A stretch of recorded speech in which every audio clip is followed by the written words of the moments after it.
ब्रह्मा, विष्णू आणि महेश यांचे एकत्रित अवतार म्हणून ओळखले जाणारे भगवान दत्तात्रय यांची जयंती 26 डिसेंबर 2023 रोजी साजरी करण्यात येत आहे.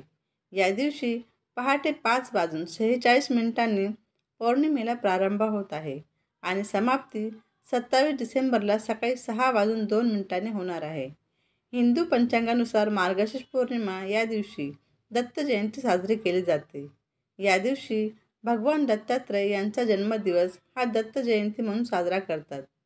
मार्गशीर्ष पौर्णिमेच्या दिवशी मृग नक्षत्रावर सायंकाळी दत्तांचा जन्म झाला, म्हणून त्या दिवशी दत्तांचा जन्मोत्सव साजरा केला जातो. दत्त म्हणजे निर्गुणाची अनुभूती. विशेषतः दत्त जयंती ही डिसेंबर महिन्यातच येते. दत्त जयंती या दिवशी मंदिर परिसरात रोषणाई केली जाते. हार फुलांचे तोरण लावले जातात. ठिकठिकाणी पारायण, भजन, कीर्तनाचे आयोजन केले जाते. या दिवशी दत्तगुरूंना सुंठवड्याचा प्रसाद दाखवून भक्तांमध्ये वाटप करावा. दत्ताला पिवळे फुलं आणि पिवळ्या रंगाची मिठाई, फळे अर्पित करतात. संध्याकाळच्या दत्ताचा जन्मवेळी जन्माचे कीर्तन असते. जन्मानंतर पालखीतून भगवान दत्तात्रय यांची मिरवणूक निघते.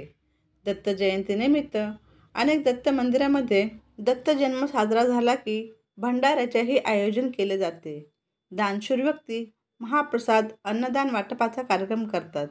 या दिवशी अवधूत गीता पाठ केल्याने पितृदोषापासून मुक्ती मिळते. तसेच भगवान दत्तात्रयाची पूजा केल्याने सुख, समृद्धी, वैभव मिळते.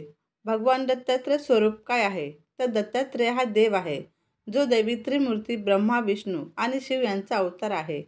दत्त या शब्दाचा अर्थ दिलेला आहे.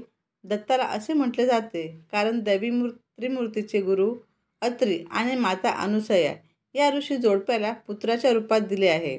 तो गुरु अत्र्यांचा पुत्र आहे, म्हणून त्यांचे अत्रेय आहे. हिंदू धर्माचे पहिले गुरु म्हणून दत्तात्रयांना समजले जाते. तुम्हाला श्री दत्तगुरूंची माहिती कशी वाटली ती कमेंटमध्ये नक्की कळवा. व्हिडिओ आवडल्यास व्हिडिओला लाईक, शेअर व सबस्क्राईब करायला विसरू नका. पुन्हा भेटूया अशाच नवीन व्हिडिओसोबत. व्हिडिओ बघितल्याबद्दल धन्यवाद.